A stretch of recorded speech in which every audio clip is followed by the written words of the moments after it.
Welcome to Midnight Casebook, where every shadow hides a secret and every mystery begs to be solved. Tonight, we unravel the chilling tale of Father Brown and the Killer Sat in Church, a fan-made story paying homage to the brilliance of G.K. Chesterton's legendary detective. We'd love to have you along for this enigmatic journey. Drop a comment to let us know where you're watching from.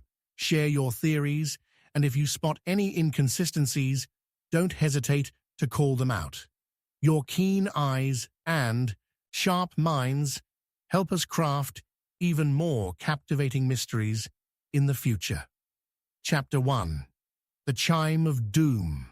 The mournful peal of the church bells echoed across the mist-laden fields of Kembleford, their sound laced with an air of foreboding. What should have been a solemn tribute, the tolling marking the passing of local farmer Gideon Perkins, now resonated with an unexpected gravity. The rustic village, its thatched roofs draped in springtime blossoms, was uncharacteristically tense. The villagers had gathered, their whispers thick with intrigue and unease. It was not the mere passing of the farmer that held their attention, but the turn of events that had unfolded in the sacred sanctuary of St. Mary's Church.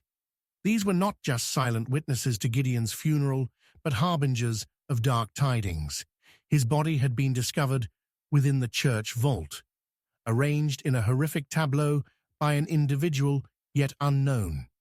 The village constable had been summoned, but even he seemed out of his depth as Father Brown, the parish priest, with a knack for problem-solving, wandered through the fog of confusion that blanketed the churchyard. Father Brown, petite and unassuming, had always had the gift of discernment. As he knelt reverently before the open vault, observing the scene before him, he felt a chill race through him, not for the cadaver of Gideon, whose life had been heartily lived, but from an unshakable sense that what had transpired here was no mere accident. The villagers' eyes, following him, were full of expectation. They believed he held the key to unlocking this grim mystery. "Father," came a voice, breaking him from his contemplation. It was Angela Brightfield, the curate's daughter, her hands clasped in front of her as if trying to stave off a tremor. What could have happened? Father Brown rose slowly, his brow furrowed in thought. "I do not think this was an accident, Angela," he said, his voice calm but imbued with a steeliness that caught her off guard. "Gideon had no enemies that we are aware of, but jealousy can breed like weeds in a well-tended garden." As they spoke, the villagers gathered, their faces a tapestry of shock and intrigue. An elderly man leaned heavily upon his cane, his eyes narrow and discerning. "He was one of us. It cannot be murder," he rasped, anger flaring in his words. "Or perhaps it was a crime of passion," came the softer voice of Judith Hargrove, clutching her shawl against the chill in the air. She turned away, visibly shaken. "You know how that greedy lot from Eastmoor Court have always sought to take what is ours." Eyes turned toward the imposing silhouette of Eastmoor Court, a grand manor house that loomed at the village's edge like a spectre. Its owner, Lord Everard, had a reputation for not only his wealth, but for his vices that had made many in the village restless. The tensions had simmered for years, and Gideon's land, rich in resources, was a prize that had attracted the attention of idle hands. "One mustn't jump to conclusions," Father Brown cautioned, noticing Judith's fear, but also the anger in her voice. "First, we should examine the body. The victim may provide more answers than we know." As the crowd recoiled, Father Brown approached the vault again, his thoughts racing. There was a disarray, a crumpled piece of parchment clutched in Gideon's stiffened fingers. If it was intentional, what secret had it sealed? But as Brown reached down to retrieve it, he caught a glimmer of something near the threshold, a silver locket, half buried in the dark soil. Picking it up with delicate care, he turned it between his fingers, realizing it was marked with a monogram. A B. At the soft sound, Angela glanced over. "That belongs to Angela Blackwood, doesn't it? The young heiress who used to bask in his company," she murmured, her voice barely a whisper. "And he was the one to clear her family's debts, was he not?" Father Brown replied, deepening his gaze on the locket, the letters now emblematic of concealed emotions. What grievances lie buried alongside this guilt? Before he could speculate further, a ruckus erupted from the village square, where Mrs. Barrowman, the town gossip, was ensuring that her voice reached everyone within earshot. "I saw her," she shouted, pointing at Angela Blackwood, who lingered uncertainly near the churchyard. "Just the other night, she was with him. You can see how they stared at one another like dogs over a meaty bone." Collective gasp resonated through the villagers. Angela's ashen face spoke volumes. She seemed equal parts outraged and wounded, struggling with the weight of accusation. "Enough! You do not know," Angela began, only to be interrupted by a sudden shout as Constable Hacker arrived, breathless and disheveled. "People, please. There is no need for wild conjecture. We will get to the bottom of this. I swear it." The constable's proclamation did little to quiet the assembly, their anxious glances flitting between each other as doubt swirled like mist around them. Father Brown's mind raced. There was much more to the story, however winding it seemed. The locket alone suggested a dynamic and a motivation that ran deep. Yet, as the chilly winds whispered through the churchyard that day, the secret of Gideon Perkins went beyond jealousy and innocence to a realm that required deep understanding of the human heart. He looked back at the vault, where the mists of doubt hung heavy, and uttered softly, "The chime of doom is only the beginning."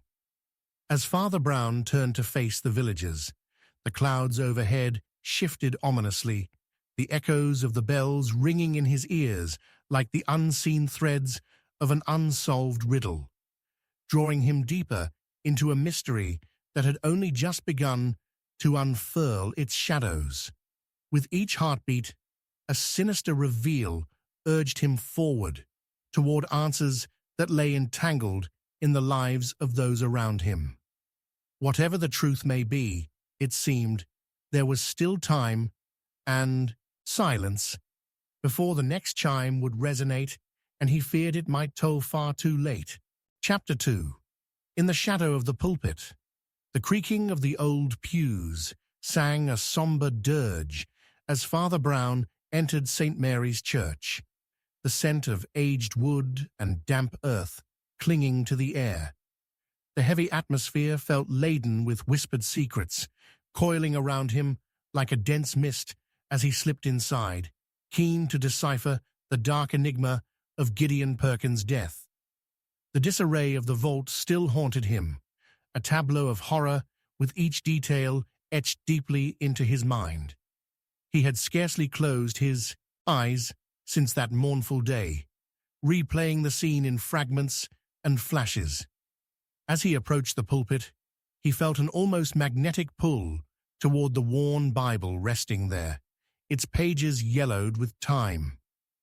The altar candle flickered, casting long shadows across the stone floor, blurring the lines between light and darkness, as if the church itself harbored its own misgivings. He sensed that the very walls absorbed the anguish of the community, eager to confide in him a truth lurking in the crevices of their lives. "Father!" A voice broke through the silence, startling him. It was Angela Brightfield, the curate's daughter, now somewhat steadied, a hint of determination creeping into her features. I've just returned from speaking to others in the village. There are whispers of what happened just before Gideon was found. A cold surge of anticipation rushed through Father Brown, reigniting the ember of curiosity that had ignited within him since the funeral. Whispers can take many forms, Angela. What have you uncovered? A heated argument occurred between Gideon and someone, an unknown figure, late on the night before his death, she disclosed, her eyes wide with urgency. I couldn't find out who it was, but a few villagers heard raised voices near the old mill. I thought you ought to know. Father Brown's brow furrowed, the strands of the story weaving tighter in his mind, forming a shifting tapestry of personalities tied to Gideon. The mill has long been abandoned, a fitting stage for shadows to play their sinister games, he mused, allowing the information to settle like a thick fog around him. It's quite possible that this confrontation is the very key to solving this mystery. Lead me there. Let us discern what secrets the night may still hold.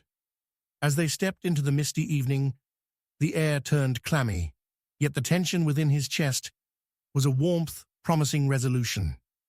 The path to the mill wound through trees steeped in thick fog, further merging with the landscape's melancholy.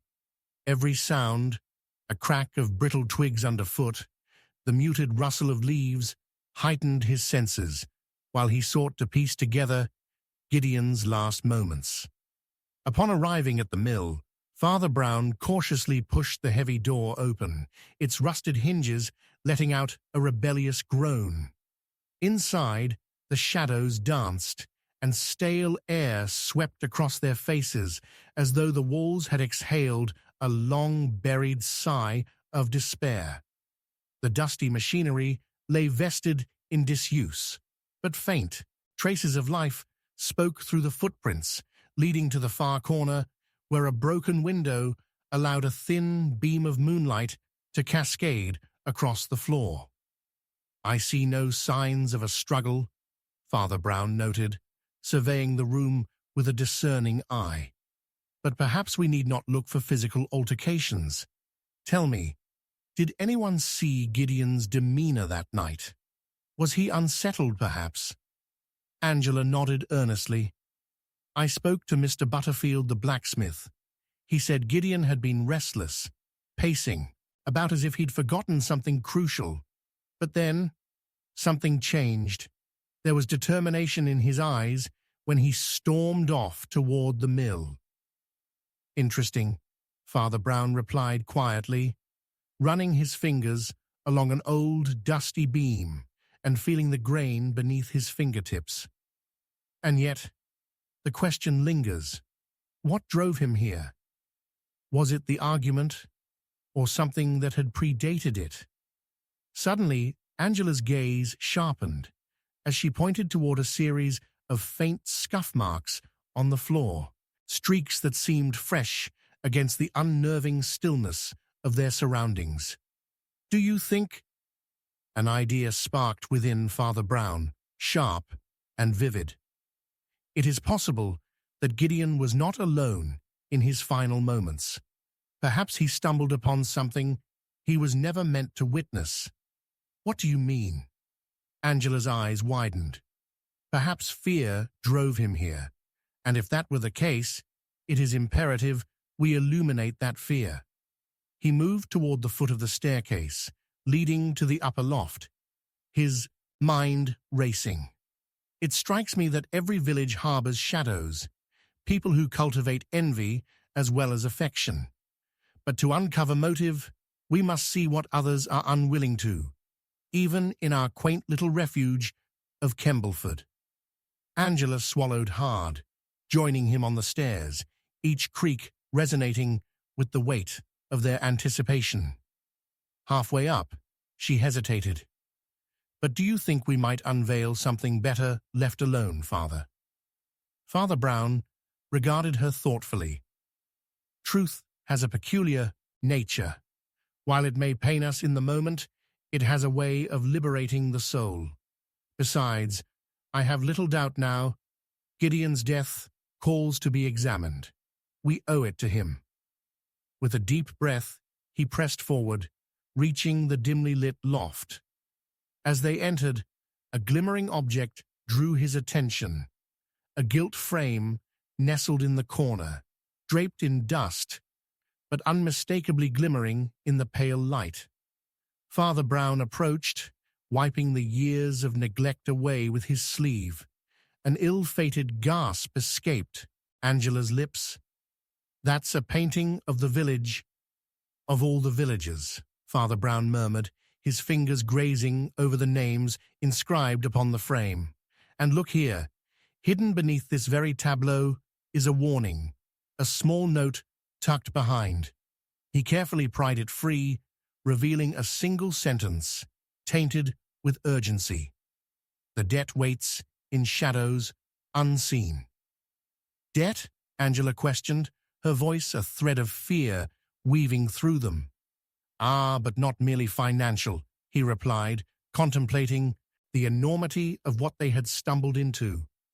"Rather, it suggests a score, a wrong that may have been nursed into something far more sinister. What has ensnared the hearts of these people?" As he handed her the note, Angela paled beneath its weight, fear nesting in her eyes. Just then, a faint sound echoed from the staircase below, a rustle, a whispering pulse of life. Father Brown's instincts flared. Who was intruding upon their search? With a shared glance of trepidation, the pair stepped back, the chill of dread prickling their necks. "Someone wants to ensure we remain cloaked in the shadow of ignorance," he murmured, just as the door creaked open with an ominous resolve, revealing a silhouette, backlit by the uncertain glow beyond. "Father Brown," the apparition gasped. It was Constable Hacker, but something in his expression spoke of urgency, a warning, or perhaps a revelation. The climax of the mystery they had only begun to unravel. "I must speak with you at once. There's been another death." The walls of the mill rattled with their unspoken fears, and Father Brown's heart sank as the threads of peril tightened in a web too intricate to discern. The shadows it harbored now encircled him closer than ever, and as they unfurled, he could only hope he had not ventured too deeply into the darkness. The veil of secrecy had descended, and nestled within it lay the harbingers of tragedy, striking a dissonant chime that resounded through the quiet English village of Kembleford. Chapter 3. Echoes of a Hidden Conflict. The quiet of Kembleford was shattered by the sharp sound of a body thudding against the ground, echoing ominously through the mist-laden woods. Father Brown took a step back, heart pounding, as he turned toward the mill, where Constable Hacker stood pale and shaken. "It's Mary Butterfield," the constable gasped, clutching his hat as if it might anchor him to reality. "She was found near the churchyard, just moments ago. I could hardly believe it." Father Brown's mind raced. Mary, the warm and nurturing figure of the village, had been one of the few to openly mourn Gideon Perkins's death, and now it seemed that the shadows surrounding Kembleford had thickened, suffocating its townsfolk in a stifling grip of fear and suspicion. Was it an accident? Father Brown asked, though deep down he sensed the truth reeked of malice. Or, no, let us not linger on assumptions. We must see her. Lead on, Constable. With an urgency that defied the decaying tranquility of the village, the three of them, Father Brown, Angela, and Hacker, made their way toward the churchyard. The chilling fog clung to their ankles like ghostly spirits. The trees loomed like sentinels, guarding a dark secret that hung heavily in the air. Despite the previous somberness of the mill, The grief and raw tension at that moment felt palpable, the sharp twist of fate's cruel irony tightening further around Father Brown's chest. Upon reaching the small patch of earth where Mary lay, the hush fell over them. The tension was thick enough to suffocate, and the distant tolling of the church bells echoed, a mournful reminder of the loss that now stretched unnervingly through the village. Mary's blonde hair lay like a golden halo upon the damp ground, but the bruises on her wrist told a far darker story. Her hands, Angela gasped, kneeling beside Mary. The marks. Someone must have gripped her forcefully. Father Brown studied the scene with meticulous care, his priestly instincts battling the harrowing images of violence flashing through his mind. Indeed, he murmured, already drawing lines in his head. This speaks of a struggle, and yet there are no signs of other footprints, only the two paths converging here. Two? Hacker echoed, bewildered. Yes, one leading away from the church, presumably toward the mill, and one coming in from the opposite direction.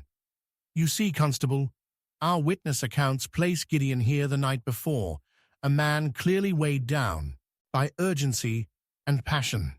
And now we have Mary, a victim in the wake of strife. We must ask, was she privy to something she should not have known? Or is there an intruder lurking in the shadows of Kembleford, aggrieved and vengeful? As if summoned by Father Brown's dark musings, a familiar figure emerged from the haze. Mr. Butterfield, Mary's father, the blacksmith who had previously imparted important details about Gideon's last day. His eyes, usually so resolute, brimmed with tears, transforming his weathered visage into one of deep sorrow and rage. "Father," he bellowed, struggling to remain composed, "what foulness has befallen my little girl? Who would do this?" "Mr. Butterfield," Father Brown said gently, "I fear we are looking at more than mere chance. Your daughter must have stumbled into a nest of troubles deeply rooted in this village." "Troubles?" Mr. Butterfield exclaimed, anger flaring. "Gideon Perkins is dead, and now Mary. This must be the work of that wretched Angela, Brightfield, or anyone else lurking, holding secret grievances beneath the guise of quaint politeness." Now, Father Brown interjected, placing a hand on Mr. Butterfield's shoulder, "we cannot leap to conclusions. Your pain, while unjust, cannot cloud clarity. We must approach this with actionable calm. Would you have the courage to share your last interactions with Mary? Did she seem troubled?" Mr. Butterfield's face hardened as he wrestled with his grief. "She often spoke of a ghost, haunting the village, a spectre of betrayal," she said. "Always the whispers of unrequited love. But I dismissed her fears. How could she have known? How could any of us?" Father Brown pondered this new information carefully. Gideon, Mary, was there not a rivalry, an unrequited yearning between them, perhaps overshadowed by another? Angela interjected, frowning as she grasped the threads of tension. Was it not said that Gideon loved Angela? "Yes," Mr. Butterfield muttered darkly. "And once Mary found out, I sensed an unrest, a rivalry shrouded in secrecy. Mary grew restless at home, convinced of the unseen negotiations of love that dance cruelly at every gathering. This is precisely the hidden conflict that has echoed through our village," Father Brown concluded softly. "A conflict nurtured in shadows, with ample room for betrayal." "Perhaps we ought to visit the Brightfield household," he said, standing tall once more. "It seems there is much more to unfold." As they turned to leave, a sudden noise broke the dismayed stillness, a rustling from behind the nearby chapel. Father Brown froze, a sharp instinct igniting within him. "Did anyone else hear that?" he asked, his voice a low murmur. "Perhaps only the wind," Angela offered hesitantly, but her gaze betrayed her unease. No, it bears the weight of footsteps, too heavy for the breeze, Father Brown said, striding toward the side of the church, leading the group into the sepulchral quiet of the stone structure. Shadows, closing in. His heart raced as he prepared to unearth the source of the clandestine sound. "Stay close," he cautioned, tension rising in the air. As they approached, they stumbled across a small figure crouched beside a tombstone. Father Brown blinked in disbelief. It was the curate's estranged son, Oliver, cradling an ancient leather-bound book, its cover inscribed with something that shimmered even in the dim light. "What have you found, Oliver?" Father Brown implored, urgency gripping his words. Oliver looked up, eyes wide with the terror of discovery. I thought it was lost, but it could change everything. This book, it speaks of debts incurred, shadows of past envy." At that moment, the first toll of the church bell rang out, chilling Father Brown to his core. The danger had escalated, and the web of deceit tightened around Kembleford's heart. Something darker than death lurked here, and he feared that this would not be the last toll he would hear. Chapter 4. A Will Under Lock and Key.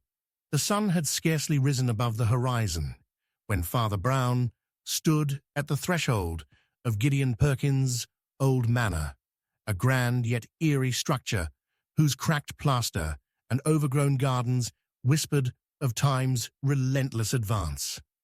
The weight of recent tragedies hung heavily within the air. He clenched the note found in the loft nearby, a cipher of dark implications that echoed through his mind.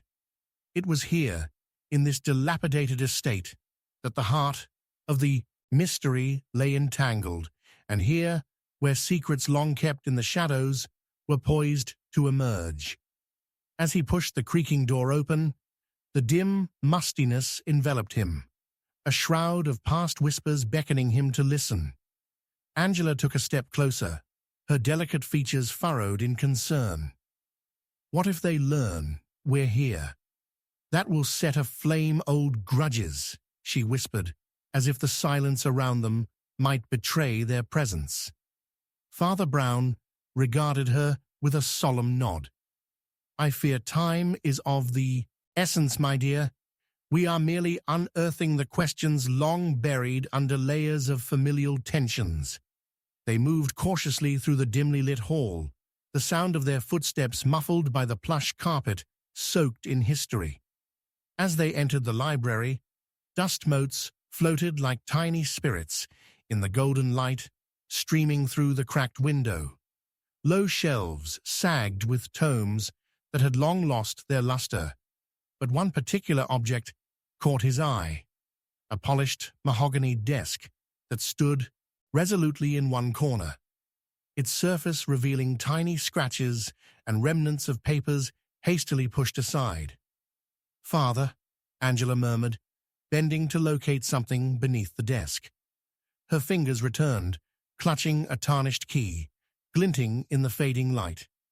"Do you think it might be—" Before she could finish, a tumultuous clamor echoed through the house, followed by the voice of Mr. Butterfield, his booming call reverberating against the walls.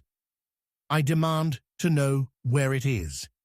His face was a mask of barely contained fury as he stormed into the library, the veins in his neck standing out like twisted vines.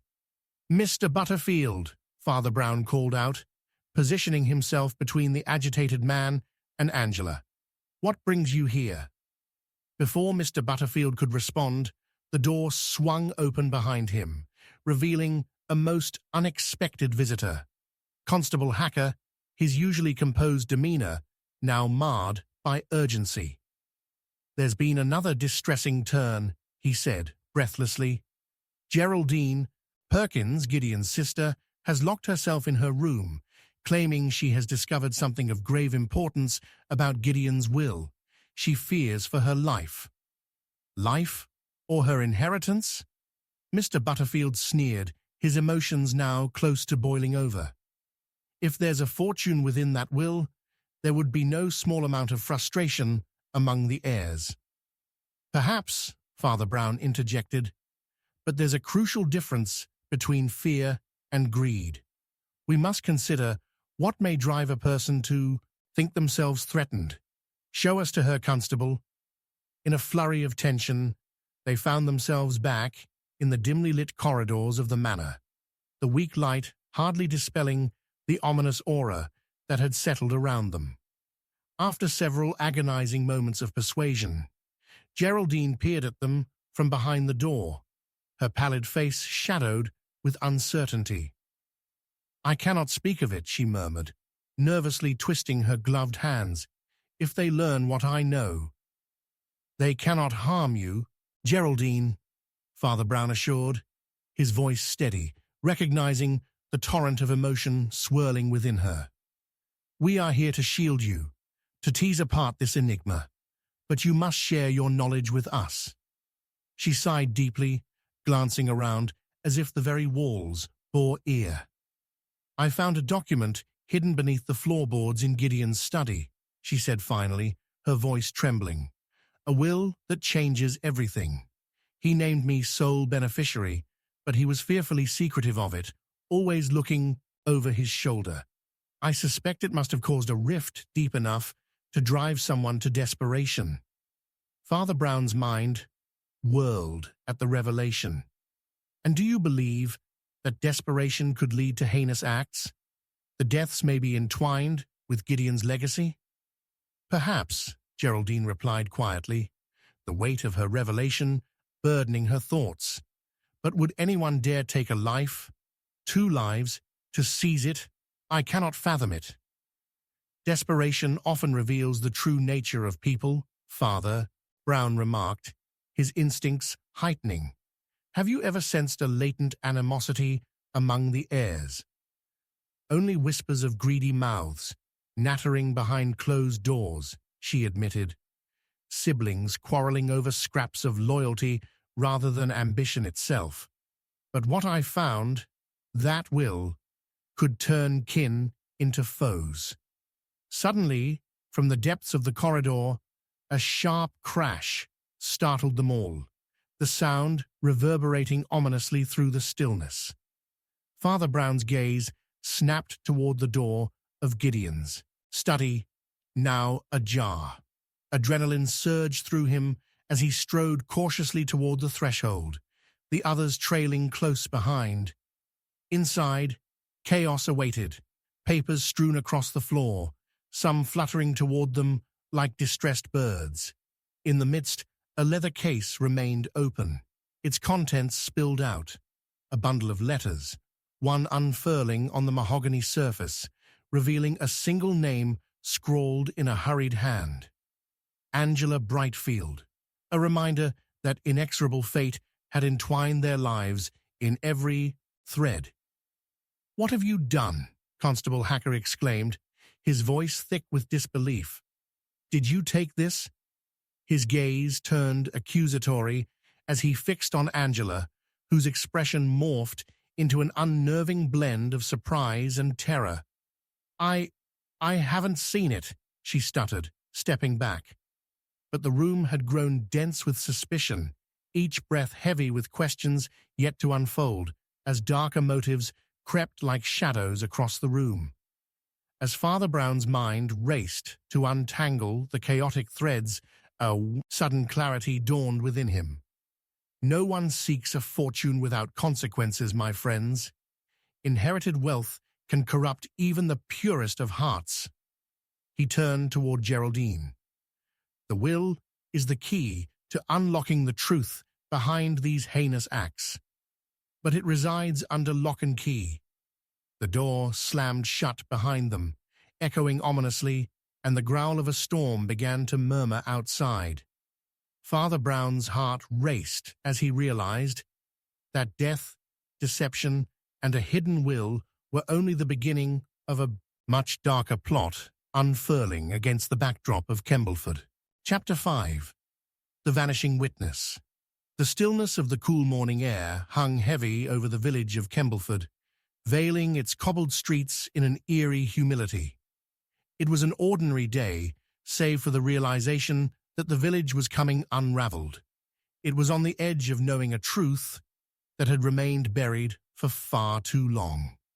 Father Brown found himself standing before the crooked gate of Gideon Perkins's manor, the momentary tranquility shattered by the urgent rustle of approaching footsteps. Behind him, "Father Brown!" The voice belonged to Oliver, the curate's estranged son, his usually unkempt hair now fraught with a tangled alarm. "We must go. It's Lucy. She's come forward. She claims she knows who killed Mary and Gideon, but—" Father Brown turned sharply. It was a moment of palpable anticipation. The air thickened with the potential revelation of long-concealed truths. "But what?" he prompted, his heart compelled by urgency deeper than mere curiosity. She's vanished.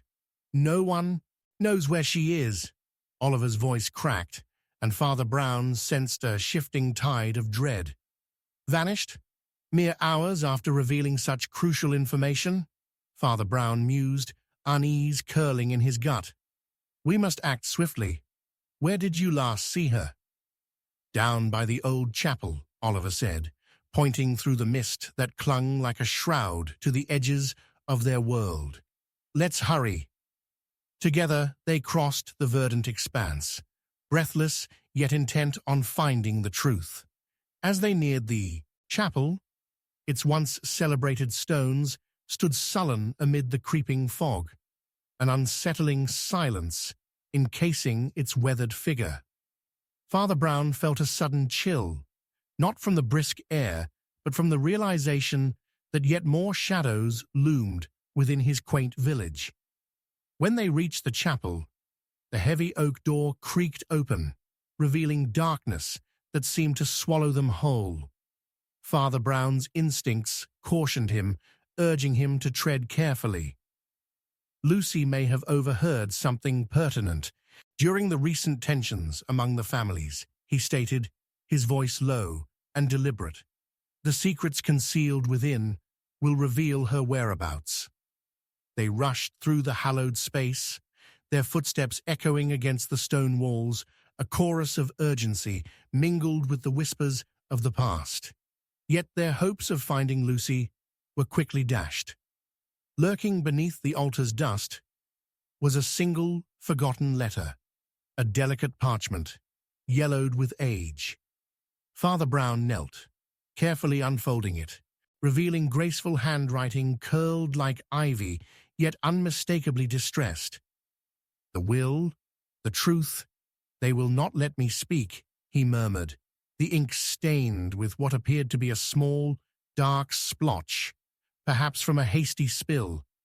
It spoke of hidden treasures, but also of peril, linking Lucy's fate to the cryptic language of the letter. This letter hints at her awareness of more than mere familial grievances. "What does it mean, Father?" Oliver asked, the tremor in his voice growing more pronounced.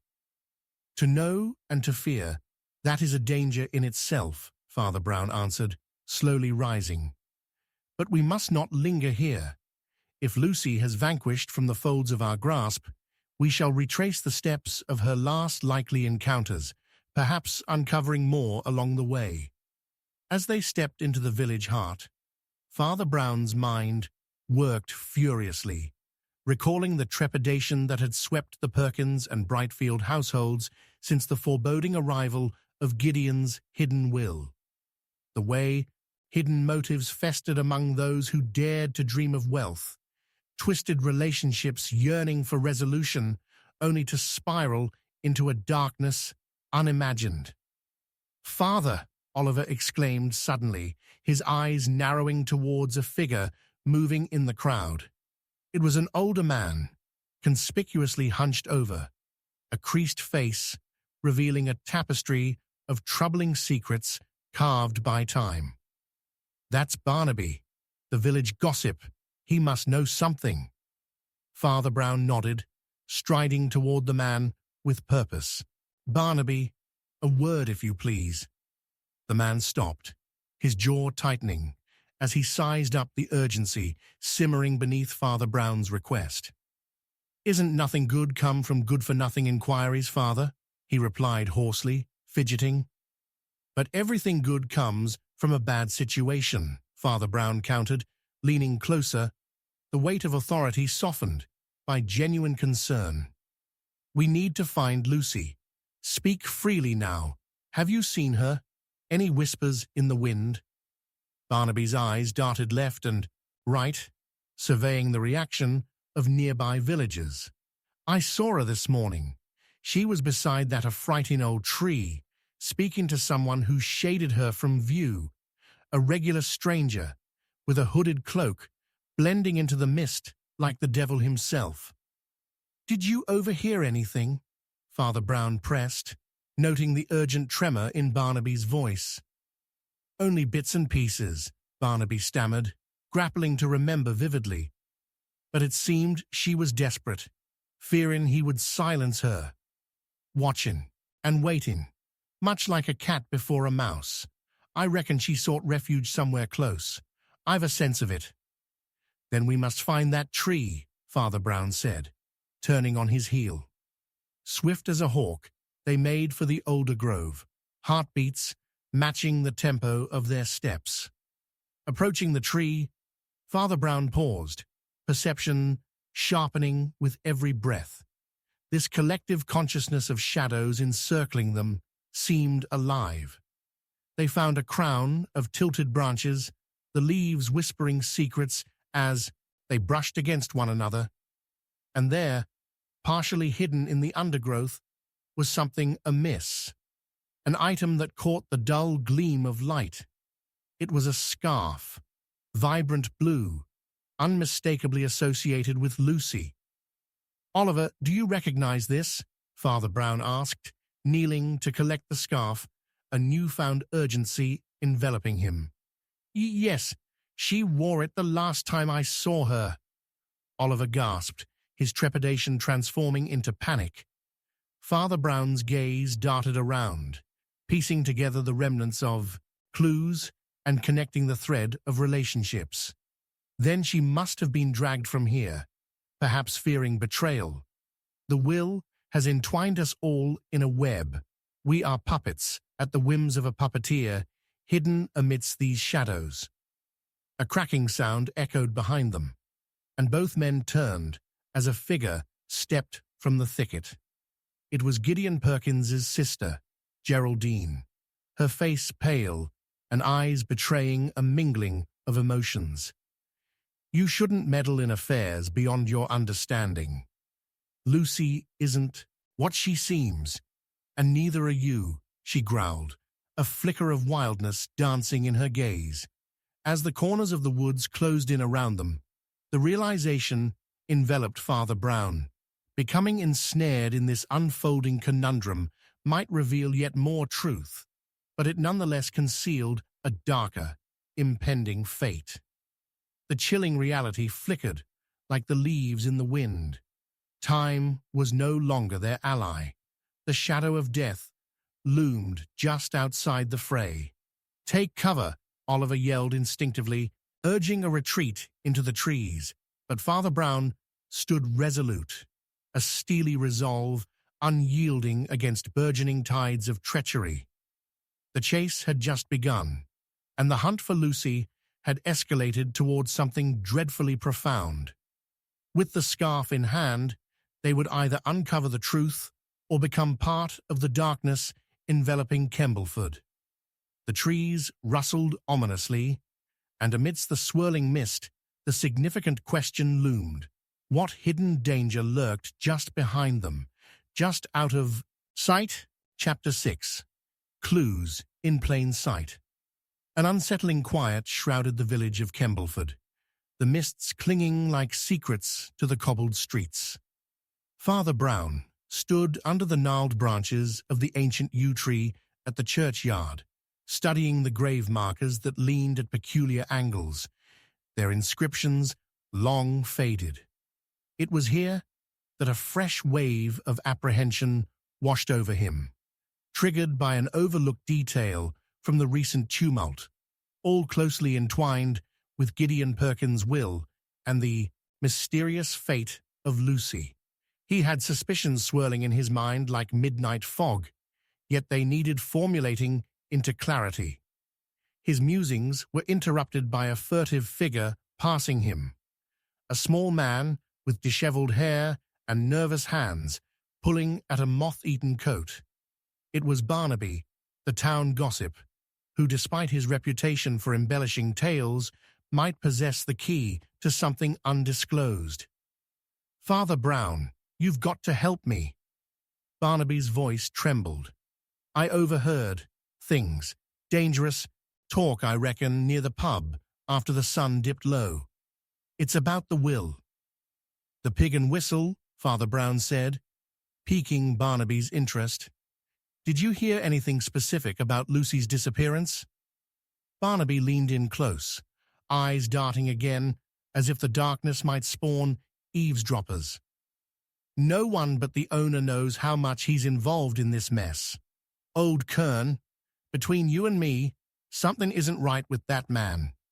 Last I heard, he was seen slipping something into a stack of papers, not long after Gideon's—" Before Barnaby could continue, a sudden crash echoed from the nearby manor, snapping Father Brown's attention.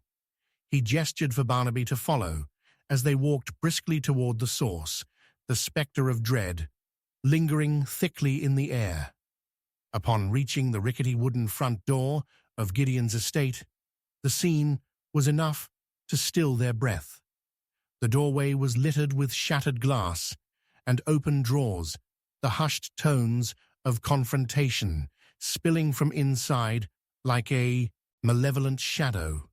An unkempt Geraldine stood by the entrance, fingers gripping a discolored handkerchief as all eyes turned toward Father Brown, a mixture of relief and suspicion washing over her features. "Father, you must leave. You have no business here." Her voice wavered, underscoring the palpable tension surrounding her. Yet there was something in her eyes, desperation, perhaps fear of a duty undone. He stepped closer, observing the crumpled handkerchief in her grip, a vivid blot of deep maroon stained the otherwise pristine white. "A distressing sight indeed," Father Brown noted, with a placid voice. "Might I take a look?" "Don't. It's just a handkerchief," she barked, tucking it into her pocket, but something in her demeanor raised new questions. "Just a trifling thing," she implored, struggling to convince the very air around her. "A trifling thing," he echoed softly, the wheels of his mind turning. "Yet it might become quite significant in due time." He turned back toward Barnaby. "You mentioned the pub, did you not? Let us not tarry further." The three headed to the Pig and Whistle, its familiar warm lantern glow beckoning like a beacon against the evening's gloom. Inside, the bar was lined with rustic wood, its surfaces scarred and varnished over time, echoing tales of laughter and sorrow, mingling beneath the surface. Father Brown's observant gaze flitted to Kern, the pub owner, who moved about with unwarranted haste. His demeanor was out of step.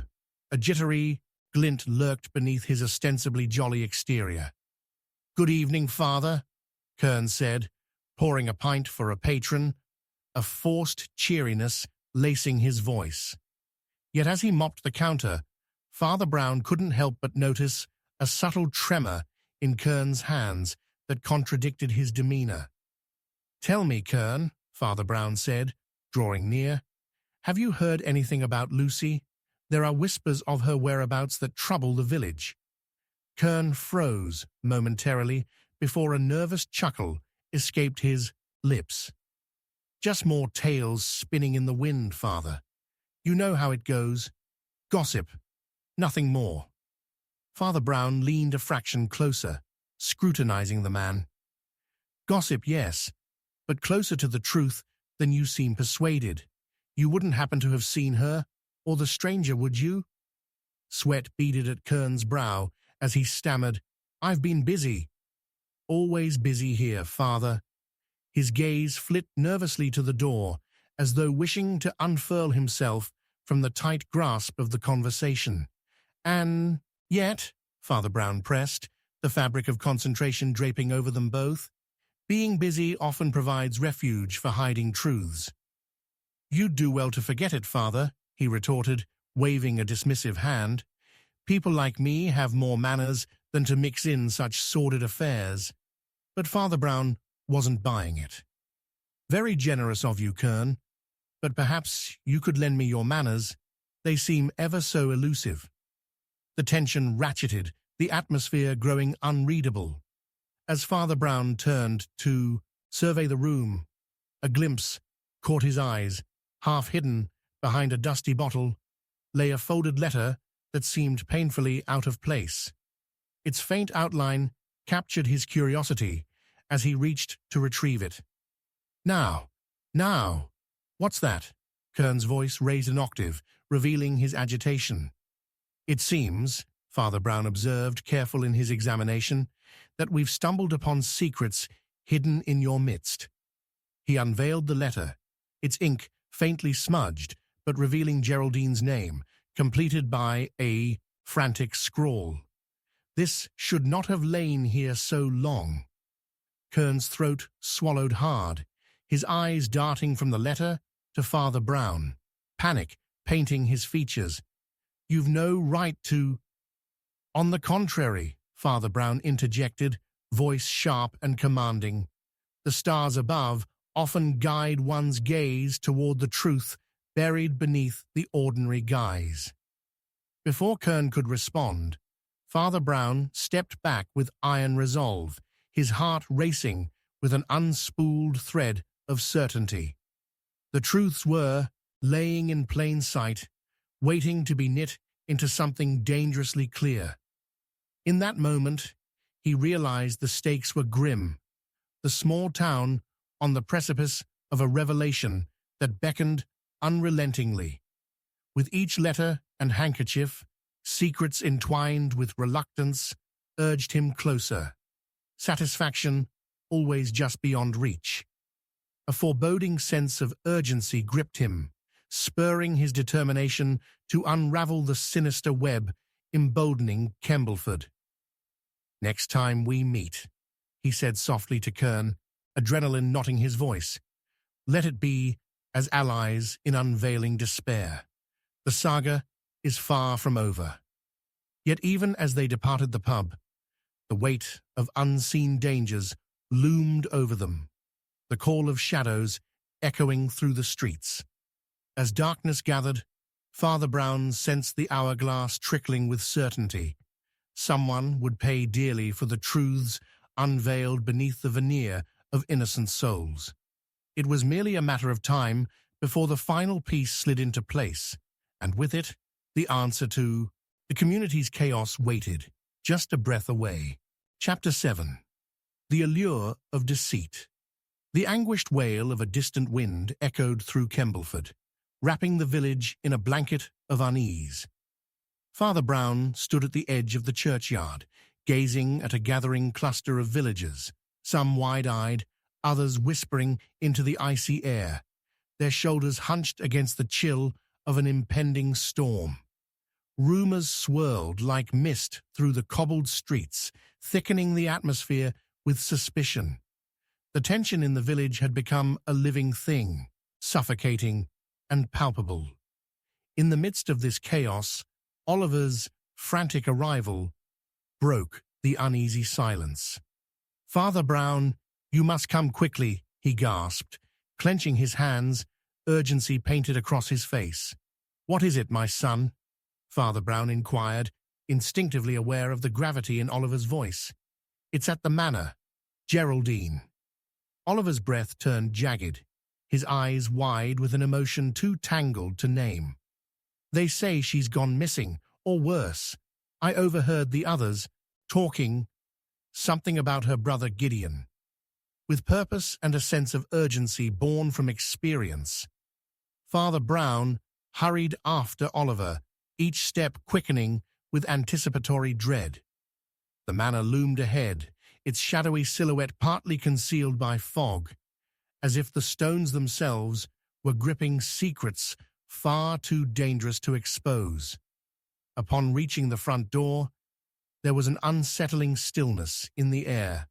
Father Brown pushed the broken door ajar, revealing a hall grimly illuminated by waning sunlight filtering through the grimy windows.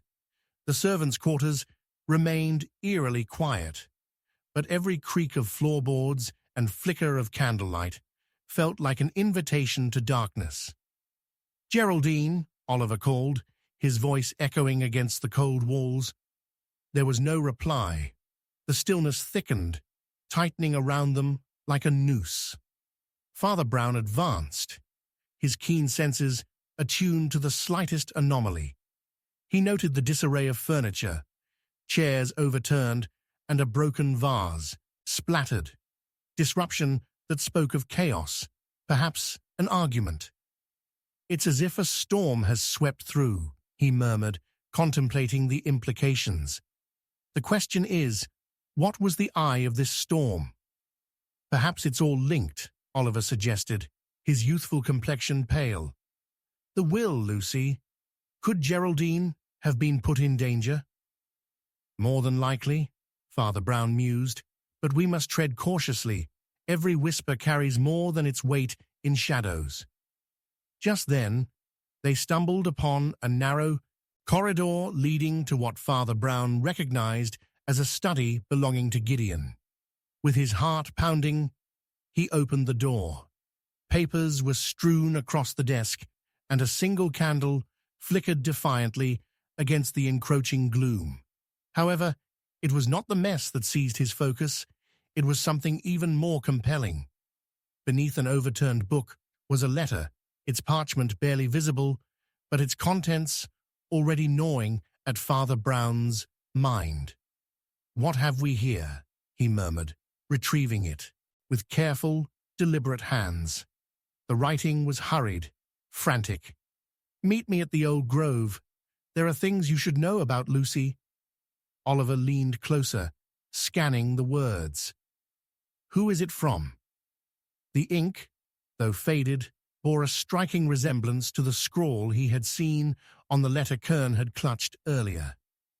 "This is likely Geraldine's handwriting," Father Brown deduced, crossing his arms thoughtfully, "but it speaks of a meeting, perhaps with ill intentions.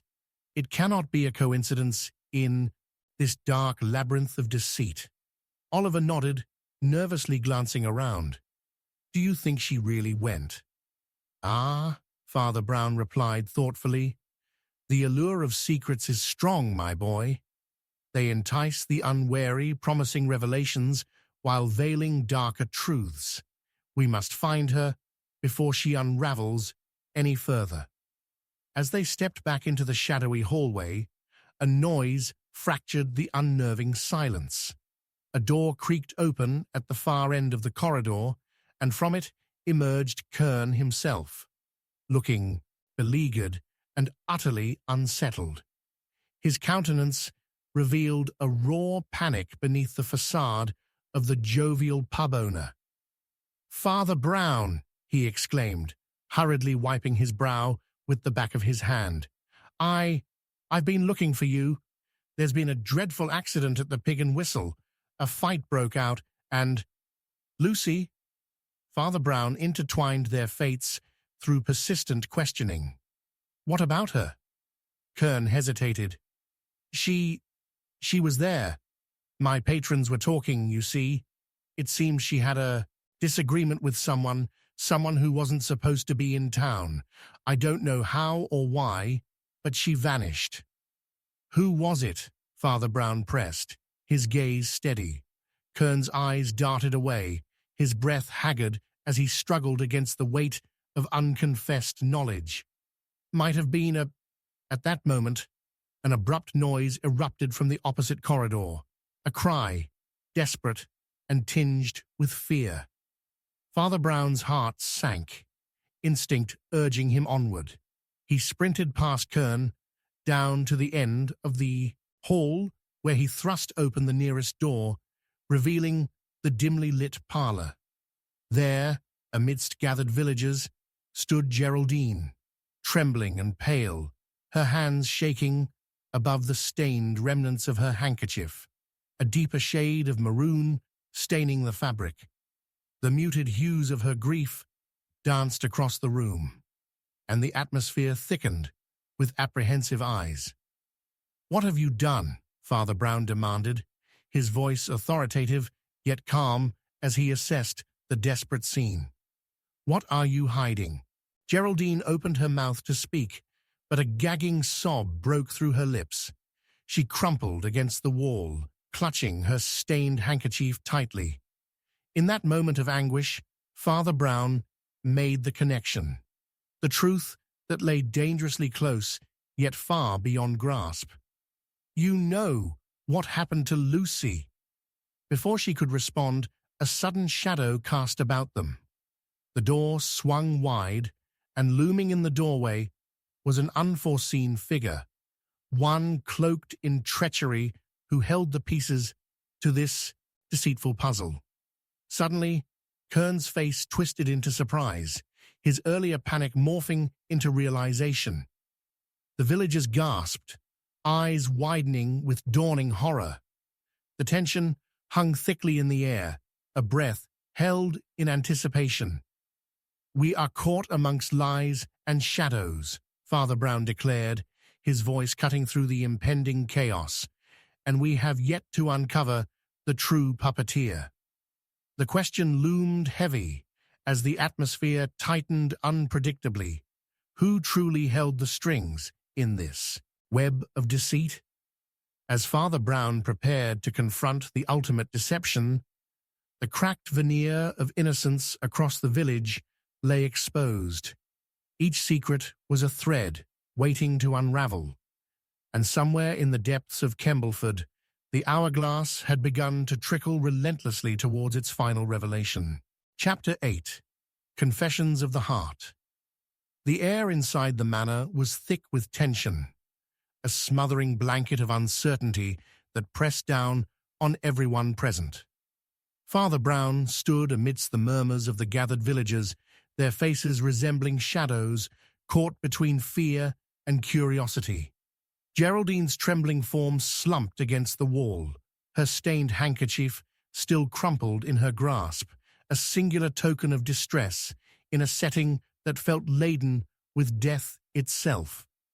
The group's attention shifted as a figure emerged, breaking the oppressive quiet and injecting a new wave of anxiety. "Please." Geraldine's voice quivered, a fragile plea barely breaking through the cacophony of whispered accusations. "I never meant for any of this to happen." Father Brown's gaze tightened on her. Panic or guilt? Determined to decipher the truth behind her wild eyes, he approached her slowly, allowing the din around them to fade into an echo. "You must tell us what occurred here tonight," he urged, his tone imbued with a calming authority. A crack of thunder boomed outside, punctuating the already tense atmosphere as rain began to die against the windows. It was Gideon," she gasped, her voice trembling. "He threatened me, told me to keep quiet, or Lucy would suffer." "Gideon?" Oliver whispered beside Father Brown, his youthful countenance twisting into disbelief. "But he's in London, isn't he?" "Not today," Geraldine shrieked suddenly, surprising them all. "He came back to Kembleford. I saw him just before everything unraveled." As Geraldine's revelation hung in the misty air like a storm cloud ready to burst, Father Brown narrowed his keen gaze, connecting dots that had merely dotted the landscape of confusion until now. "But if Gideon left no trace behind, then how did he plan to enact his will against you?" He had something," she stammered, looking lost in a sea of allegations. "Something about the will. He was furious that Lucy inherited so much, and I overheard his threats. He swore he would ruin her. At that moment, Kern stepped forth, his features darkened with the pallor of guilt. "Father, I need to confess," he croaked, his voice scarcely rising above a whisper. The shift in attention was instantaneous. Even Geraldine froze, every eye now fixed upon him. I don't know how I became part of this mess, but I saw Gideon return. Yes, he came into my pub, looking for something. I thought it was just a tale of drunken bravado. Looking for something indeed, Father Brown mused, his thoughts racing. What exactly did he want? Kern swallowed hard, his face pale against the flickering candlelight, shadows dancing cruelly across his features. I don't know. The rumors were flying, something about a hidden safe or documents that could touch on the will. He seemed desperate. I thought it would blow over. "Did you see Lucy?" Oliver asked, his eyes darting between Kern and Father Brown. "Did he take her?" Kern's unease knitted tightly at the corners of his mouth. "No, I swear. She was gone before he arrived, but she was the only one still standing in his way. If she had access to the will, to the manor—" Father Brown stepped forward, a revelation sparking behind his eyes. Each of them holds a hidden motive, yet motive without opportunity is mere rumination. "Kern, you spoke of something he sought. A document, perhaps. That could mean more than just money. It could be a weapon to control the outcome of the inheritance." His voice dropped an octave as he leaned in. "Do you know anything more specific?" The pub owner shifted uneasily, sweat forming on his brow, momentarily losing himself in the shadows. He mentioned an inscription, something that could expose hidden truths. I thought he was rambling. "An inscription?" Father Brown echoed, his mind racing with possibilities. "What of the letter? The one written in Geraldine's frantic scrawl mentioned secrets." "Yes, that letter," Kern interjected, rapidly connecting pieces. "I saw it tucked beneath the table. I didn't think it mattered until tonight." Father Brown closed his eyes momentarily, savoring the sudden swell of connections. So, if Gideon was desperate enough to return, it explains why Geraldine received messages about the old grove. But what lies hidden there? His eyes scanned the group, halting at Geraldine's sudden pale visage. "The grove. It's where it all began." Kern burst forth, almost tripping over his words. "What do you mean, where it all began?" "Lucy and I," Geraldine's voice quivered as she composed herself. "We were to meet there, to discuss the inheritance. But when Gideon found out, he wanted to confront her, maybe take her down a path from which she couldn't return." Father Brown nodded slowly, piecing it together, understanding that secrets were indeed powerful motivators. But there was still something amiss. "Geraldine," he pressed, "if you were to confront Gideon, wouldn't it be wise to have more than mere intent?" "Father, you think?" She hesitated as realization washed over her. "Then perhaps I had something he wanted after all." "Perhaps you were his target either way," Father Brown interjected sharply. "Fear holds power, as do confessions, and we may not yet feel the full weight of those consequences." Before she could respond, another noise echoed from the hallway, interrupting the rising tension. Suddenly, the door burst open, and a figure stepped forth from the shadows, cloaked in darkness. The villagers gasped, a collective intake of breath, brimming with dread. There, in the doorway, loomed Gideon himself, his expression twisted with the desperation of a predator backed into a corner. "Enough!" he bellowed, anger flaring, fierce and raw. "You have no idea what you're meddling in." With that, the storm that had brewed outside seemed to converge upon the manor, wind shrieking through the cracks of old windows and rain lashing against the walls, mirroring the chaos within.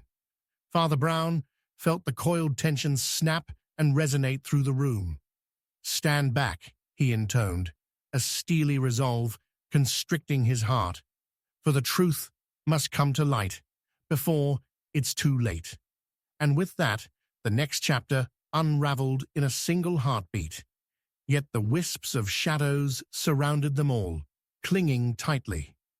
In the depths of Kembleford, not all secrets would remain buried for long, and the haunting melody of confessions lingered in the air, beckoning for resolution. Chapter 9. The Final Puzzle.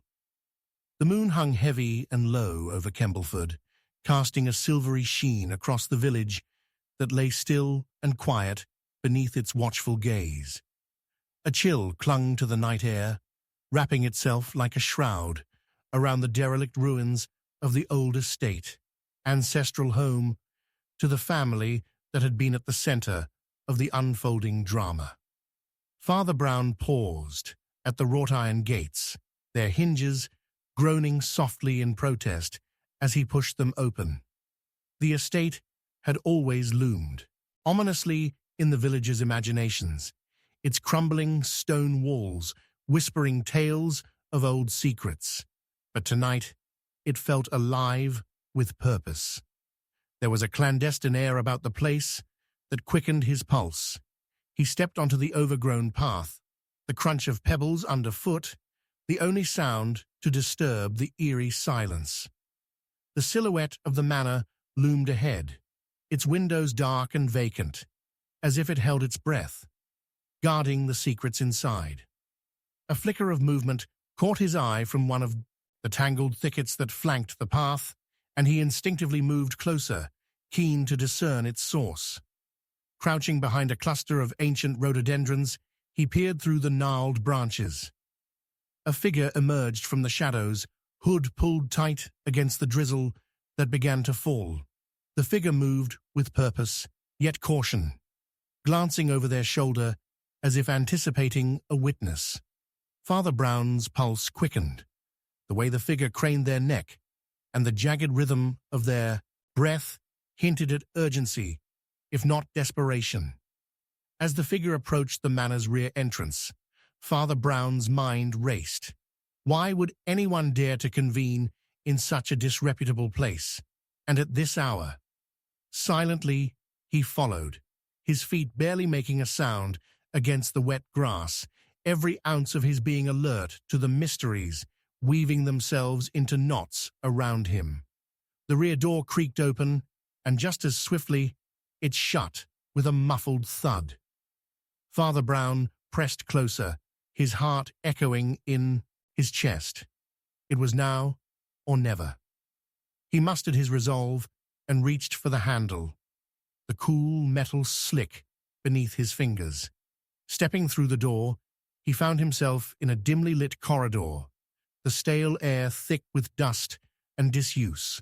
Shadows danced along the walls, illuminated intermittently by the sporadic gusts of wind that whipped through the cracks. Rounding a corner, he stumbled into a grand but decaying hall, the remnants of faded opulence lingering like ghosts. To his left, muffled, whispers reverberated against the stained wood, urgent, conspiratorial. With an instinct honed by years of guiding souls through their turmoils, Father Brown approached cautiously, straining to hear. "We cannot let her know," a voice hissed, filled with unease. "Not yet. The timing must be perfect." "Perfect?" retorted another. "You think she'll just sit by while he plots? She should know by now what's at stake." Father Brown positioned himself closer, eyes widening as the feeble gleam of the candlelight illuminated three figures gathered around an ancient table, its surface cluttered with old documents and cracked porcelain.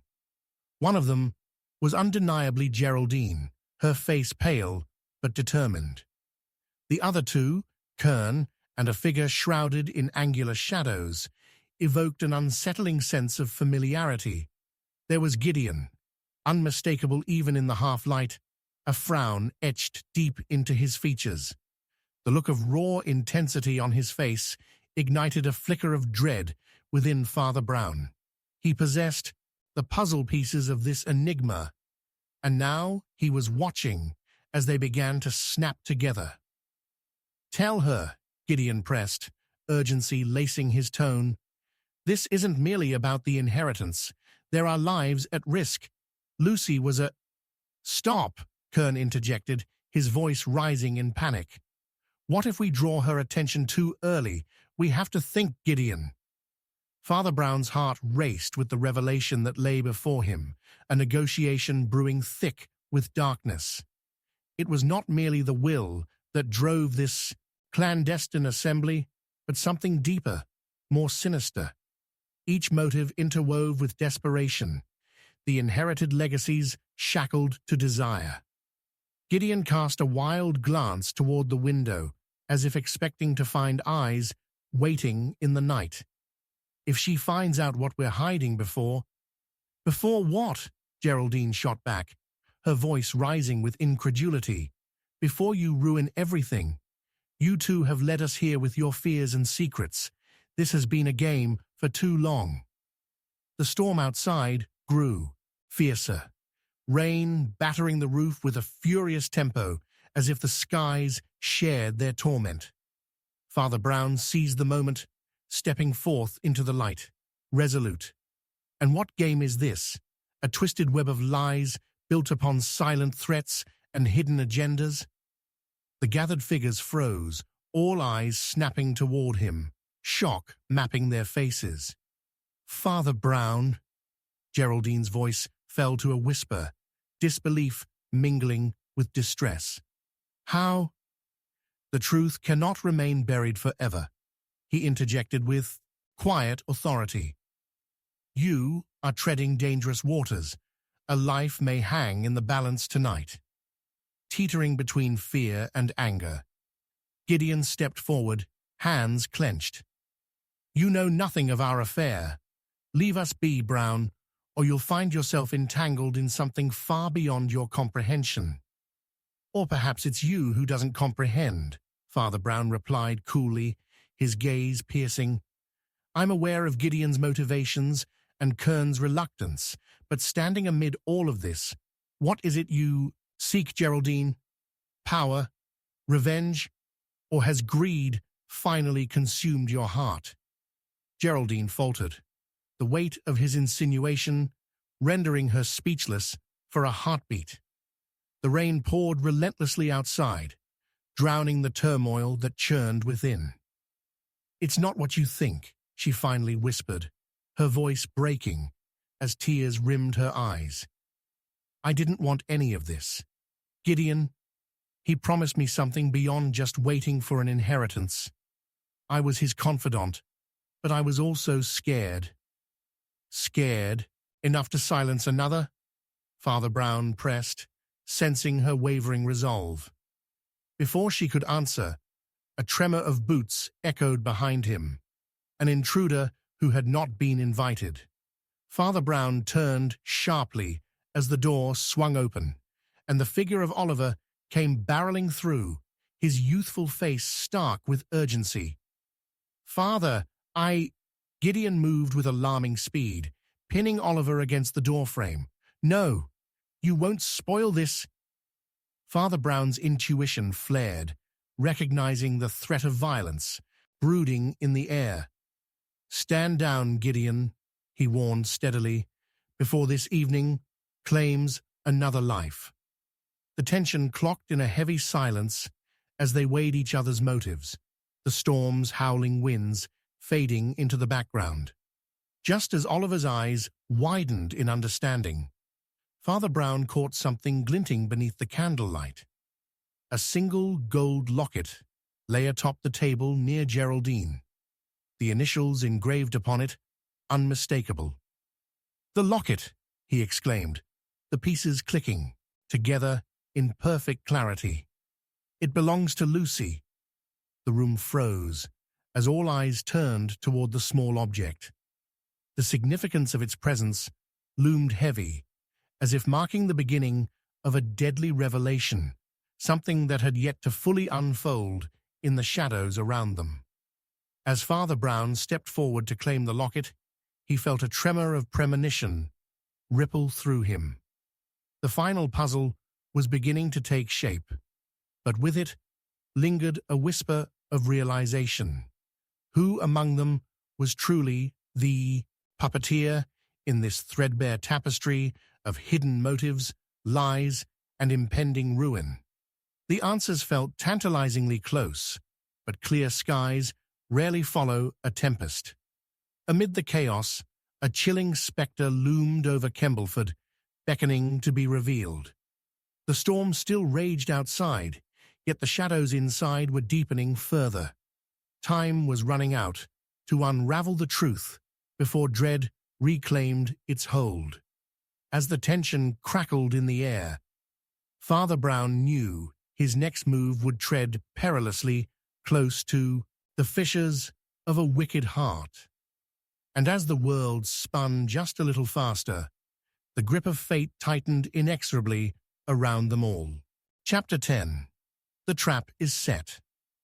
The air was thick with tension as Father Brown stood at the threshold of the decaying manor, a storm of emotions swirling in the dim light. He could feel the weight of the gold locket in his pocket, its cold metal pulsing with the weight of secrets buried beneath layers of lies. As he turned back to the assembly of figures, Gideon, Geraldine, Kern, and Oliver, he saw their faces clouded with anxiety and suspicion, ready to erupt into chaos. Father Brown, Gideon's voice cracked with an edge of desperation, fury, and fear intertwining as he took a step forward. "You'll ruin everything. This isn't your fight." "What then? To let you murder the truth?" Father Brown's voice cut through the murmur of the gathering storm outside, his gaze piercing. "You've entangled yourselves in a web of deceit, and it's time to find a way out." "I see no web but your interference," Gideon retorted, fists clenching at his side. "You would have us believe you're some sort of savior, yet what are you but a meddling priest?" "Sometimes the salvation of a soul demands a reckoning," Father Brown replied, shrugging off the taunt as memories flooded back. The flicker of hope in Lucy's eyes just before she vanished beneath the tide of betrayal. The shadows in the room deepened, and in that moment, Father Brown's mind raced through the tangled web of loyalty and betrayal that had solidified around them. The locket was a piece to a puzzle, one that revealed the kind of loyalty born from desperation. For Geraldine had been swayed into Gideon's orbit by promises laced with shadows. He lifted his chin defiantly.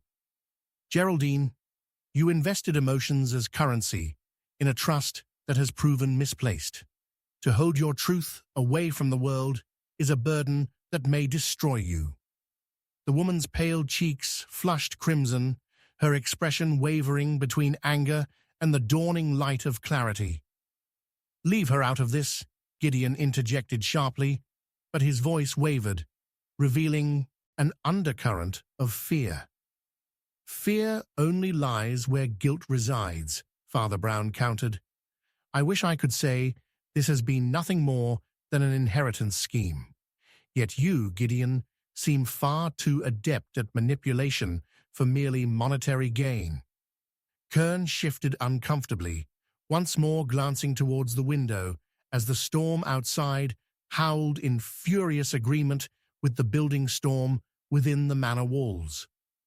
"You have no idea what you're talking about, Father," he muttered. "Then enlighten me," Oliver urged, the sincerity of a youth tangled in worry. "Explain why we're even here, why Geraldine's pact with you is forged in fear. Is there something deeper that binds you four together?" Father Brown's mind was quickening, racing with possibilities. "Each of you harbors a secret, a fear that drives you to either manipulate or protect," he announced, his voice echoing through the room. "And yet your loyalties waver, teetering like the flickering candlelight on your table. The real question is, what do you fear sharing?" "What a ridiculous notion," Geraldine blurted, her hands trembling at her sides. "Our fears are our own." "Are they?" Father Brown pressed, sensing the vulnerability beneath her bravado. "Is a life not intertwined with others? What you hold dear can betray you if kept in the dark, like the locket that belongs to Lucy. When betrayal is birthed from trust, it poisons everything."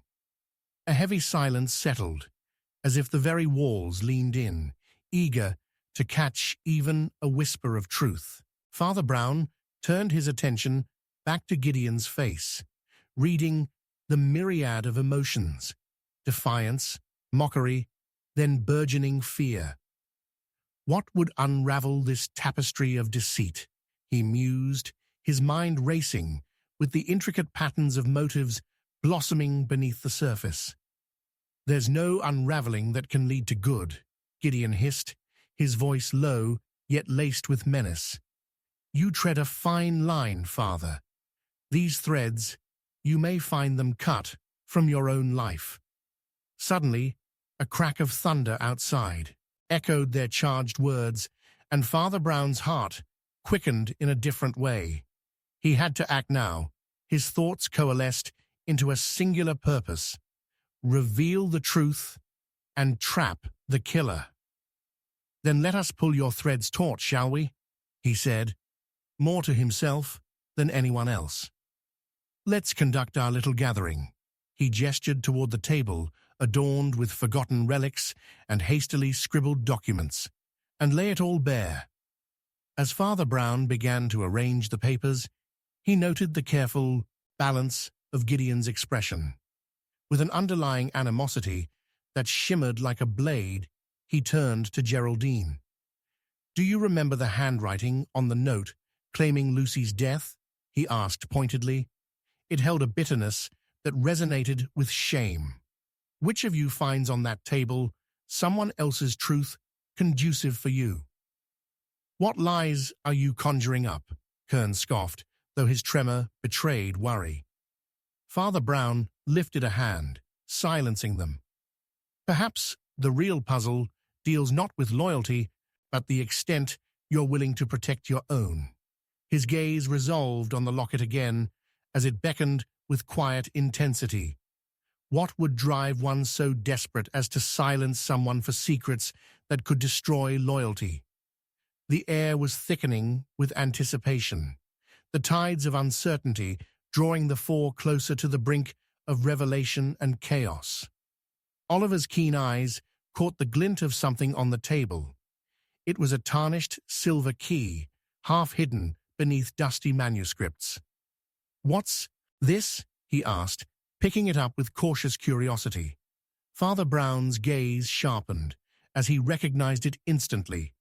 "That, my dear Oliver, could unlock secrets to not just this estate, but to the spirit of conflict raging in this room." Gideon recoiled. "You mustn't.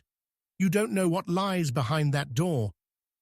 "Then let us find out," Father Brown said, with quiet resolve, the shadows of the manor shifting and swirling around him like a shroud. The trap was now set, and all that remained was to see who would spring it first. The constancy of the raging storm mirrored the storm of emotions within the room. The clock struck once in the distance, a call to action as tension unfurled, seizing each heartbeat in desperate anticipation. And as Father Brown plunged deeper into this chilling game of shadows, he sensed that the very fabric of loyalty was woven with treachery, and he was prepared to shine a light upon the deceptions that lay ahead. A cliff called out for answers yet to come, and the village of Kembleford wouldn't be the same once the truth had been revealed. Chapter 11. A Revelation in the Light. The church stood silent under the oppressive weight of the evening, a solemn sentinel in the heart of Kembleford, its ancient stone walls absorbing the din of the storm outside. The flickering candlelight cast long shadows that danced along the pews, illuminating the faces of those who had gathered: Gideon, Geraldine, Kern, and Oliver, each cloaked in a mixture of expectation and dread. Father Brown's heart raced as he stood before them, the air thick with tension, the gold locket tucked away in his pocket, heavy with unspent truths. The long-awaited confrontation loomed near, yet dread gathered in the corners of his mind. He could feel the threads of the mystery tightening around each of them, binding them for the inevitable revelation he was about to unveil. "Thank you for joining me here tonight," he began, his voice steady despite the storm raging outside. "It is amidst the flickering light that we shall uncover the truth hidden in shadows." His gaze swept over the group, lingering on each face, and all the while their unspoken fears echoed in the silence. "Is this some sort of spectacle, Father?" Gideon spat, his clenched fists betraying the passion of a man whose facade was cracking. "Do you hope to put on a show while you defile our names?" "No, Gideon," Father Brown replied, carefully choosing his words.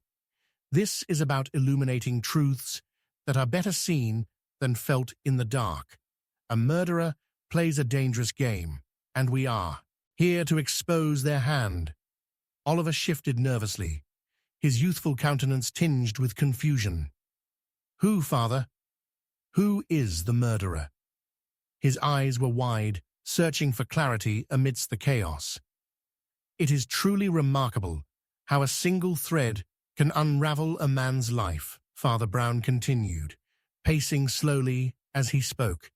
"And yet, those most entwined in deceit may often be those closest to the truth." He paused dramatically, the weight of the locket heavy in the pit of his stomach. "But what of envy? What of resentment born from treachery?" The words hung in the air like a distant tolling bell, and Geraldine looked away, her expression wavering between fear and defiance. "We are all suffering from this tragedy, Father. How dare you suggest otherwise?"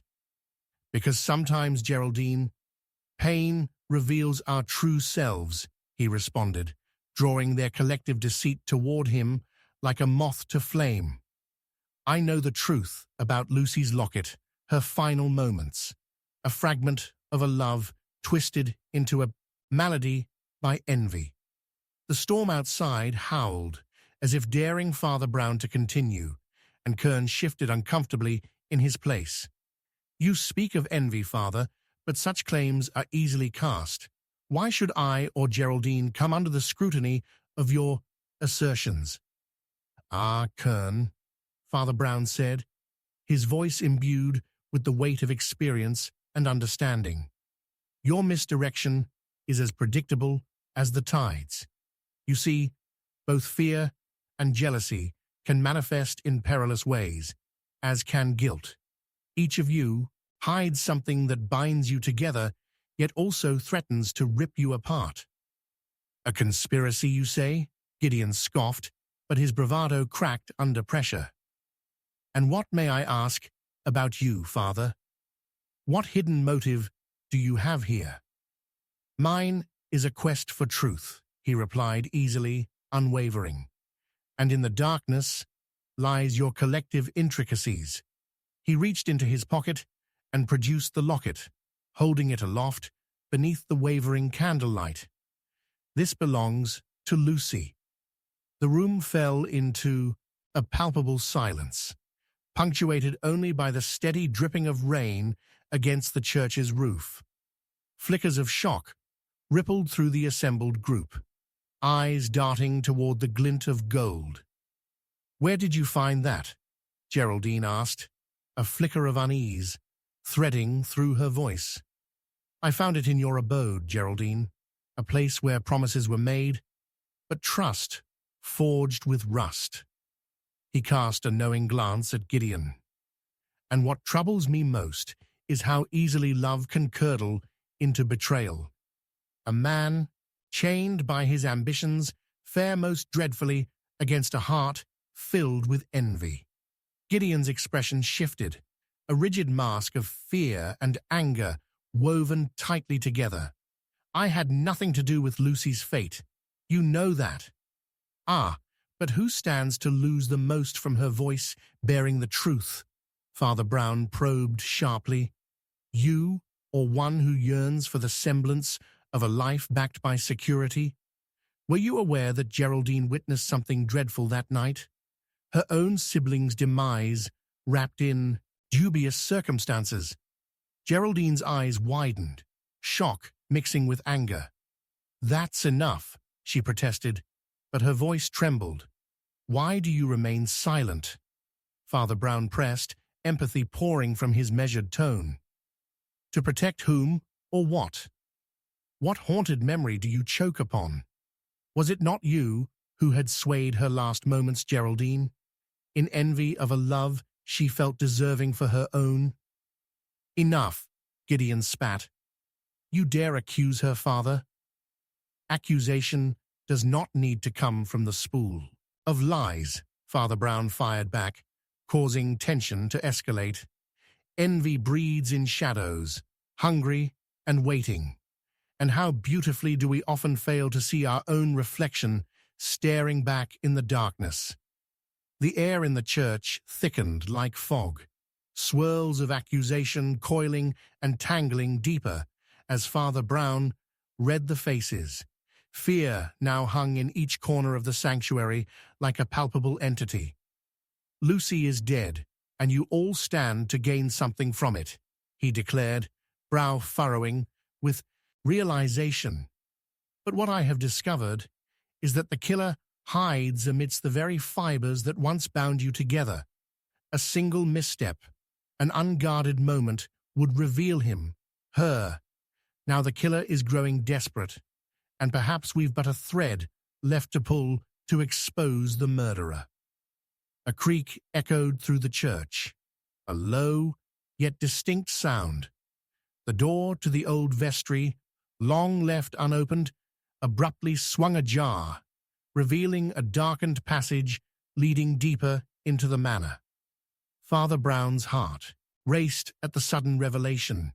Something awaited within, something that could shatter the lies and reveal the murderer standing in this very room. Is it you, Geraldine? He ventured, watching as she stepped back, hesitant for the first time, or Gideon, who clenched his fists, shadows stretching longer than before? Or was it Kern, his facade of indifference cracking beneath the pressure? No, Geraldine exclaimed, recoiling. It can't be. But just as she spoke, the sound of a faint gasp echoed from the darkened passageway, chilling the air. Father Brown moved forward. And there lies a final clue that connects those still standing in the light. The shadows had reached far, but they were finally ready to entwine themselves in light. Just as fingers reached toward the unknown, the candlelight flickered fiercely, extinguishing in a puff of smoke. Darkness enveloped the room, a foreboding omen of what lay ahead. As Father Brown summoned his resolve from the encroaching night, he knew that within the silence all truths would be revealed, an ending poised on the precipice of a brand new beginning. With the church hollow and still, they faced a night pregnant with judgments. And then he would unveil the truth, but the clock had struck, and the moment of reckoning loomed nearer than the storm itself. Chapter 12. The Truth That Set Us Free. The air hung heavy in the church, a suffocating silence encapsulating the four figures now caught in a web of shared treachery. Father Brown stood at the threshold between the sacrosanct and the sinister, his heart drumming a relentless rhythm as he took stock of the lingering shadows gliding across the pews. A tremor erupted within him, for he sensed that the storm raging outside was a mere reflection of the tumult brewing within the heavy stone walls. Just as darkness fell, the tides of fate crested, ready to reveal a horrific truth. As he called for calm, a figure emerged from the blackened corridor of the vestry, silhouetted against the meager flicker of the remaining candlelight. Oliver. His youthful features were drained of color, and he staggered forward, breathless. "Father," he gasped, clutching his side, "you won't believe what I found." A collective breath held in the interstice of fear and hope. "What is it, Oliver?" Father Brown urged, his calm demeanor masking the urgent wildness in his mind. "The diary," Oliver stammered, stumbling to the foot of the altar, holding up a weathered book, pages crinkled by time. Its cover, embossed with a faded emblem, seemed to thrum with significance. "It's Lucy's. A record of her thoughts right before—" Impatience gnawed at Father Brown's chest, like a ravenous beast. "Before what?" he pressed, his keen eyes glancing toward Geraldine, whose expression was a tumult of dread and denial. "Before her death." Oliver's voice quavered as everyone leaned in, the echoes of the storm becoming their dissonant backdrop. "I found it hidden amongst some old letters in the manor." She spoke of confessions, of truths half-formed. Gideon's earlier bravado faltered, the mask of confidence slipping away as he murmured, "Why did no one think to look there?" "There are myriad layers of fear entwined within this tragedy," Father Brown said quietly, his finger tapping against his chin in contemplative rhythm. "Fear, you see, obscures the truth as deftly as darkness shrouds the light." "Let's hear it then," Kern interjected, his frame taut with agitation. "Reveal whatever foolishness she scribbled down. If she was half as mad as you claim, it's all nonsense." Oliver hesitated, but opened the diary, the sepia-stained pages whispering the secrets of yesteryears. "On the night of the storm, I finally was going to tell Gideon about the letters," he read aloud, his voice trembling. "But fear held me back. I couldn't bear to see him disappointed. He had been the light through my darkness. I must do something to protect." A sudden flicker of flame sent shadows darting. Father Brown's eyes widened with sudden clarity. "Stop," he called out, interrupting Oliver's reading. "The locket! The killer wanted to bury Lucy's truths." "What are you implying, Father?" Geraldine shot back, a fence of defensiveness abruptly erected around her, the earlier tremor in her voice replaced by steely indignation. "You wished to protect someone, didn't you?" Father Brown pressed, turning to her and leaving Oliver's discovery momentarily unexamined. "But tell me, was it love or self-preservation that motivated you? Did you fear Lucy would expose dear Gideon's desperation?" Gideon's jaw tightened, anger mixing with shock, and Father Brown pushed further. "What binds you is not merely betrayal, but fear of uncovering guilt. Your guilt." "No." Geraldine's face blanched as the accusation hung in the air, ripe and heavy. "I would never harm Lucy." "Perhaps you did not, but your silence still protected someone who did," Father Brown countered, noting the flicker of sorrow in her eyes. It pierced through the discord like a shard of glass. "I had no choice," she burst out, her eyes brimming with unshed tears. "I loved her, but she was becoming different. Jealousy crept like a shadow through our friendship." She spoke of conversations. An involuntary shudder ran through her. "What if she knew more than I thought?" Father Brown's thoughts raced. He stepped closer to the altar, the flickering light revealing the tortuous pathways weaving through the minds gathered in that moment. Someone else had to know, But why the need to silence her? What lie broke the bonds of your friendship? Before Geraldine could respond, Oliver, feverish from the pressure pulsating around him, pointed at a passage in Lucy's diary describing the night she had planned to expose it all. She mentioned someone else too, another name, not just Gideon. Margaret, he stammered, his brow furrowed in confusion. Margaret. The name echoed like a chime in the stillness.